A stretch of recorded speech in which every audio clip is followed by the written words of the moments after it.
Welcome to Boomstick Gaming, this is Alex, and today I'll be breaking down and giving some tips for all of the champions and their associated clans in the Locomotive from Hell deck building strategy roguelike, Monster Train.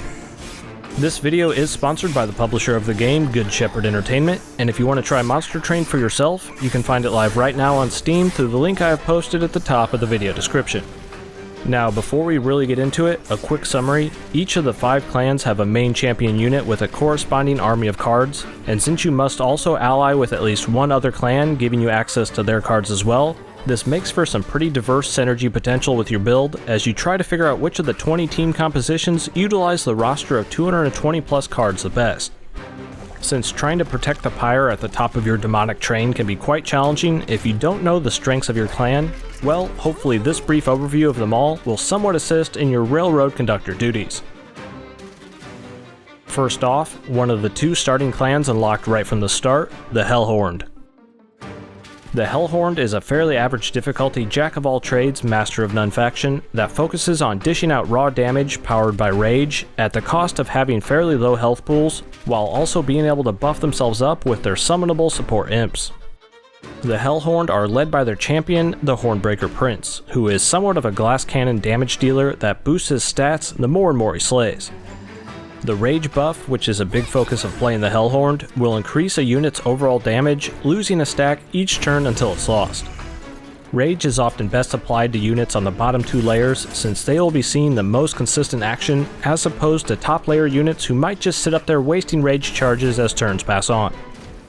When looking at the Hellhorn's imps that do a one-time effect when summoned onto a floor, you'll want to usually put these poor little guys right up on the front row since they deal such pitiful damage, and you don't want them taking up precious unit space hiding in the backlines. But also, just like many of the cards in the game, the exact opposite tactic can also apply, depending on what kind of build you have going. If you do happen to have an imp sustaining setup where you need to keep them on the backlines instead, you still might want to be able to manually clear them to sub in other units, which is where cards like Important Work and Impressive come into play, which allow you to sacrifice them and also gain bonuses for doing so. The Hellhorned have a pretty low damage primary spell card, Torch, that might not seem all that great at the start, but actually its ability to target any unit of your choosing, which is something the other clans starting spell lack, makes it one of the most reliable ways to take down those pesky backline support enemies who often only have a few units of health anyways. Overall, the Hellhorned are best paired with one of the more defensive clans, which will allow them to rage up in safety, and they also tend to be one of the clans that starts out runs the weakest, but after a few well-chosen upgrades, can be quite devastating in the late game. Next, the Awoken, which is one of the other starting clans you'll have access to straight from the start. The Awoken are an average difficulty plant-based faction that focuses more on defense and healing, while making their enemies injure themselves with use of spikes. The spikes buff will inflict a certain amount of damage depending on the stat count on anyone fool enough to try and damage that unit, and this combined with the Awoken's great survivability makes them the ultimate damage absorbers. The Awoken are led by their champion, the Sentient, who starts with no attack capabilities but can be enhanced in various ways to deal damage by gaining spikes, or a personal favorite, inflicting damage every time she is healed. Regen and healing is very important to many of the cards for the Awoken, and this can be done most frequently with use of their default starting spell card, Restore. Some of the Awoken's tankiest units will actually not summon into battle at full HP, and will require you to heal them up yourself to turn them into effective frontliners. The Awoken Hollow, for example, gains an extra 50 max health when called in, but only actually starts with 15 HP, so you might want to consider body blocking a few hits with those generic Train Steward units you'll have to buy this unit some time to boost up their health. Another great frontliner for the Awoken is the Thorned Hollow, who has less max health than the Awoken Hollow, but gains a stack of spikes every time they're healed, making them a decent mix of attack and defense. Like I mentioned before, spikes is a big element of this clan, and if you want to make this even more effective, the Shard Channeler can be thrown on the backlines to improve the power of every stack of spikes on that row. Overall, the Awoken are great as a defensive leading clan, but also make an amazing allied secondary faction to synergize with, thanks to their high backliner protecting abilities, which is a big key factor to surviving in this game. The Stygian Guard are a slightly above average difficulty clan that focuses primarily on spellcasting, buffing units with their incant ability, and also inflicting frostbite on their victims. Although some of their units might lack in raw attack numbers, many combine their frostbite damage with the sweep ability, which injures an entire row of enemies instead of just one. The Stygian Guard are led by their champion, Tethys Titan's Bane, and while this little dude has pretty poor starting health, it can be upgraded to deal a decent amount of frostbite and also inflict spell weakness, which will make enemies take even more damage from your magic. The main starting spell of the Stygian Guard is the Frozen Lance, which deals decent damage, especially so when powered up by other effects from this clan, but the fact that it can only hit the front unit in a row makes it pretty ineffective at taking out spellcaster enemies hiding in the back. Now, one of the main elements of playing the Stygian Guard is inflicting frostbite, which will deal damage to units each turn depending on how many stacks you have applied, and since you want this lingering on enemies for as long as possible, putting your frostbite heavy units on the bottom floor is usually the best way to improve its effectiveness. Also, you might want to consider making a special spellcaster floor with units that have the incant ability, like the Siren of the Sea for example here, who will get boosted stats each time you play a spell in that row. Other units to consider to toss on the back row here would be the Mollusk Mage, who boosts the power of your spells, and or also the totem style cards like the Offering Monument, Guardian Stone, or Glacial Seal, which will provide consistent bonus effects every time a spell is cast. The Stygian Guard can somewhat struggle with survivability early on, which means your allied clan must really be chosen carefully, but overall, once you get some of their magics and units leveled up, they can certainly be an immensely powerful AoE damage over time spell-slinging clan.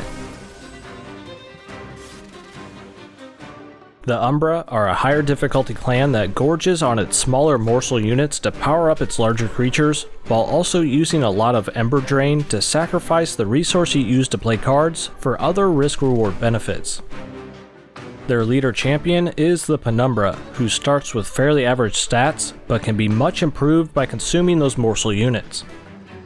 These morsels, when played on a row, will be consumed by the frontliner, and certain units with the passive skill Gorge gain bonus effects from eating these, like increased overall health and damage, health restoration, lifesteal, rage, damage shields, and others, making the morsels the primary way you'll be improving the Umbra army.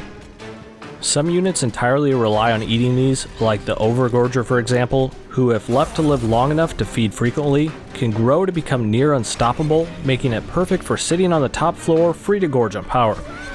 You can also improve these benefits by throwing a Morsel Master on a floor with a gorging unit, which will create an extra copy of any morsel placed, resulting in double the effects for the unit that eats them. You can even free up room for more morsels mid-turn by using cards like Feast or Shroud Spike, which will allow them to be consumed immediately instead of when the attack phase starts. Overall, the dynamic boosting of the Umbra units mid-battle is satisfying to see them grow and grow in power, but adversely, it can be even more devastating for this clan to lose one of your gorging units early on in battle, since they benefit the most from being alive for as long as possible. Lastly, another somewhat higher difficulty clan, the Melting Remnant. This clan focuses on burning fast and dying young, since many of their units have incredibly high initial stats, but also come at the cost of extinguishing over time, hence their candle-like appearance. The Melting Remnant is led by their champion, Rector Flicker, who thrives off the frequent demise of his minions thanks to his harvest ability. Many of the Melting Remnant units come with a preset stack of burnout, which indicates how many turns they get to live before dying out. The default drag here, for example, costs 0 Ember to play and only takes up 1 unit space on a floor, but you won't get too attached since they will be killed off quite frequently. There are certain cards that can extend the life of burnout units, but for the most part, the Melting Remnant actually wants most of their army to die often. The spell card of Fatal Melting, for example, is entirely reliant on these deaths and can do immense amounts of damage later on after more units have burnt out. Other cards that want nothing more but to die for the cause are the Molten Encasement and Entombed Explosive, which will detonate upon taking damage, providing certain bonuses upon death, essentially making them frontline little sacrificial bombs. Now, a personal favorite unit of mine for the Melting Remnant is the Legion of Wax, which upon death will actually split into smaller units, and those will split into 2 yet again. They take up a lot of room on the floor, but it's just pretty fun to see them all pop into action and just be generally annoying for the other side. Overall, the Melting Remnant clan can be great paired with any other faction, but specifically, the Umbra loves the Melting Remnant and the Melting Remnant loves the Umbra, since they can both synergize their frequently dying units to great effect together.